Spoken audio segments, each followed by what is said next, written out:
Manivaran two ஆமா, நீங்களும் கேட்டுட்டே இருக்கீங்க எல்லாரும். அண்ணா வந்து இப்போ இன்னொரு படம் பண்ணிட்டு இருக்காரு. ஸோ அதெல்லாம் முடிஞ்ச உடனே கண்டிப்பா ஒரு நல்ல ஒரு ஒரு நியூஸோட உங்க எல்லாருக்கும் நான் வந்து சொல்றேன். நல்லது செய்யணும். அது எங்கேருந்து வேணா செய்யலாம், எப்படி வேணா செய்யலாம், வந்து செய்யலாம், வராம செய்யலாம். என்னுடைய ரசிகருடைய திருமணத்துக்காக வந்தேன். எல்லாரும் வந்து என்னை வரவேற்று ரொம்ப சந்தோஷப்படுத்தினாங்க. நானும் அவங்கள சந்தோஷப்படுத்தினேன்னு நம்புறேன். அண்ட் எல்லார் முகங்களும் பார்க்கும்போது ரொம்ப நாளா நிறைய பேரை மீட் பண்ணல. எனக்கும் அந்த வருத்தம் இருந்தது.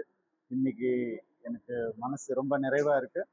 அண்ட் என்னை பார்க்க வந்தவங்களும் ரொம்ப அன்பா என்கிட்ட வந்து பேசிட்டு இருந்தாங்க. எங்க எல்லாருக்கும் ரொம்ப ரொம்ப தேங்க்ஸ். முதல்ல இந்த செப்டம்பர் 5 என்னுடைய பர்த்டேக்கு முன்னாடி பர்த்டேக்காக ஒரு நல்ல ஒரு ஃபேன்ஸ் மீட் சென்னையில் பண்ணலான்னு முடிவு எடுத்திருக்கிறோம். குடும்பங்களோட வாங்க, நீங்களும் வாங்க. கண்டிப்பாக உங்கள் எல்லாரையும் சந்திக்கிறதுல எனக்கு பெரிய சந்தோஷம். எனக்கு என் கூட எப்போவுமே துணை நிற்கிற நீங்கள், உங்களுடைய விழாவுக்கு நான் வரேன்னு நினைக்கும் போது ரொம்ப சந்தோஷமா இருக்கு. என்னால் முடிஞ்ச அளவுக்கு கண்டிப்பாக எல்லா விழாவுக்கும் வரணும்னு நான் நினச்சிட்டு இருக்கேன். அதோடைய தொடக்கமாக இந்த விழாவுக்கு வந்து ஆரம்பித்து வச்சுருக்காங்க. ஸோ என்னுடைய ஃபேன்ஸ் எல்லாருக்கும் நன்றி. அண்ட் நான் வரணும்னு ஆசைப்பட்ட எல்லா உள்ளங்களுக்கும் நன்றி. கண்டிப்பாக எல்லார் கூடயும் நல்லா பேசி பழகணுன்றது தான் என்னுடைய ஆசை. அது சில காரணத்துக்காக முடியாமல் இருந்தது. இப்போ நான் வந்து நிம்மதியாக அவங்க கூட பேசுறது, அது ஒன்று தான் எனக்கு மனசுக்கு நிறைவான ஒரு விஷயம். அண்ட் இந்த மாதிரி ஒரு சந்தோஷமான முகங்களை பார்க்கும் போது பெரிய இன்ஸ்பிரேஷனாக இருக்குது லைஃப்பில். அவங்களுக்காக இன்னும் நல்லா வேலை செய்யணும்னு தோணுது. இன்னும் பெரிய ஹிட்ஸ் கொடுக்கணும்னு தோணுது. இன்னும் நிறைய விழாக்கள்ல அவங்கள சந்திச்சு 1-to-1 பேசணுன்ற ஆசை எனக்கு நிறையா இருக்கு. என்னால் முடிஞ்ச அளவுக்கு இங்கே வந்து எல்லார் கூடயும் பழகிட்டு இருக்கேன். அது ரொம்ப சந்தோஷம் எனக்கு. நிச்சயமா அடுத்த ஒரு ஈவெண்ட்ல உங்க எல்லாரையும் சந்திக்கிறேன். செப்டம்பர் 5 உங்க எல்லாரையும் சந்திக்கிறதுக்கு நான் ஆவலா காத்துட்டு இருக்கேன். நன்றி.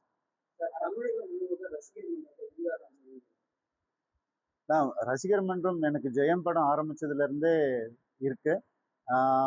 இந்த அப்பத்துல இருந்து இப்ப வரைக்கும் நான் சின்ன பசங்களா பார்த்தவங்க இன்னைக்கு அவங்க வந்து அவங்களுடைய பசங்க சின்ன பசங்களா இருக்காங்க. அது ரொம்ப சந்தோஷமா இருக்கு. அண்ட் கண்டிப்பா எனக்கு எல்லாமே தெரிஞ்ச முகங்கள் தான். ஏன்னா எங்க ரசிகர்கள் வந்து முதல் படத்துல எப்படி இருந்தாங்களோ அதே பாசம் அன்போடு அப்படியே தான் இருக்காங்க. அது ஒரு பெரிய சந்தோஷம் லைஃப்ல. அது கிடைக்காத ஒரு விஷயம். சில பேருக்கு மட்டுமே கிடைக்கக்கூடிய ஒரு விஷயம். அண்ட் நான் ரொம்ப கர்வமா சொல்லிப்பேன், என்னுடைய ரசிகர்கள் எப்பவுமே என் கூடயே இருப்பாங்க. திறமையும் உழைப்பு மட்டுமே வந்து பார்த்தீங்கன்னா எடுத்துக்காட்டு வந்து தனியொருவன் 2 ஆமா, நீங்களும் கேட்டுட்டே இருக்கீங்க எல்லாரும். அண்ணா வந்து இப்போ இன்னொரு படம் பண்ணிட்டு இருக்காரு. கார்த்தி சாரோட ஒரு படம் அனௌன்ஸ் பண்ணியிருக்காங்க. அவர் சைட் பை சைடு எழுதிட்டே இருப்பார் எல்லாமே.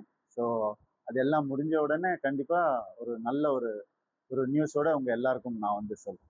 ரசிகர் வேண்டுகோள் வைத்தா அரசியலுக்கு வர வாய்ப்பு இருக்கா?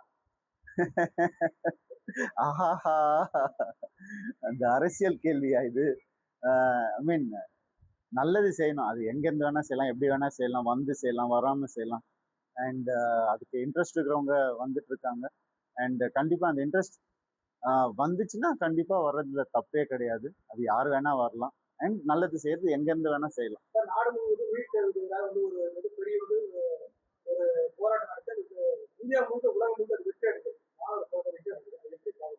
மாணவர்கள் வந்துட்டு எக்ஸாம்ல மட்டும்தான் வெற்றி கிடையாது அவங்களுக்கு. அவங்களுடைய கருத்தை வந்து கரெக்டா அவங்க சொன்னாலே அது வெற்றி தான். அண்ட் எப்பவுமே அவங்க வெற்றி பண்ணணும்னு தான் என்னுடைய ஆசை. ஆமா, இப்ப கராத்தே பாபுன்ற படம் வந்துட்டு ரிலீஸ்க்கு காத்துட்டு இருக்கு. கூடிய சீக்கிரம் ஒரு புது அனௌன்ஸ்மெண்ட் டேட் வரப்போகுது. அண்ட் ரொம்ப நல்லா வந்திருக்கு படம். அண்ட் இது எனக்கு ஒரு பெரிய ஒரு திருப்பு முனையா இருக்குன்ற நம்பிக்கை எனக்கு இருக்கு. அண்ட் தொடர்ந்து ப்ரோ கிளப்ன்ற படமும் சரி, நான் டைரக்ட் பண்ற an ordinary man Yogi Babu அவரை வச்சு பண்ற படமும் சரி, நல்லபடியா நிறைவான ஸ்டேஜுக்கு வந்துட்டு இருக்கு. கூடிய சீக்கிரம் அதனுடைய நியூஸும் நான் கொடுக்குறேன். தவிர்க்க முடியாத தம்ப்நெயில்ஸ், கலக்கலான கண்டென்ட்ஸ், சினிமாவும் சீரியஸ் பிரச்சனைகளும், பல வருடங்கள் இடைவெளிக்கு பிறகு இந்த படத்துல ஒரு கலகலப்பும் கைகலப்பும், Me too, love you. Thank you so much. அவருக்கு அந்த மாஸ் ஏத்துறது இருக்குல்ல, போயிட்டே தான் இருக்காரே தவிர பிரேக் பிரேக்கே இல்லாமல் பிரேக்கிங் நியூஸ் சொல்லும் தந்தி டிவி ஆப். இன்ஸ்டா தலைமுறை வரை இறங்கி அடிக்கும் தந்தி டிவியின் டிஜிட்டல் எக்ஸ்க்ளூசிவ். அது தண்ணிக்குள்ள போகும்போது ஹேங் ஆயிடுச்சு. உங்களுக்கு விஜய் சார் எந்த அளவுக்கு ரொம்ப பிடிக்கும்? Of course, Malayalis are huge Vijay sir fans. ரெண்டு பேருமே ரொம்ப பிடிக்கும் எனக்கு. தந்தி டிவி ஆப்பை இலவசமா டவுன்லோட் செய்யுங்க. ஃபாலோ பண்ணுங்க, சப்ஸ்கிரைப் பண்ணுங்க, என்ஜாய் பண்ணுங்க.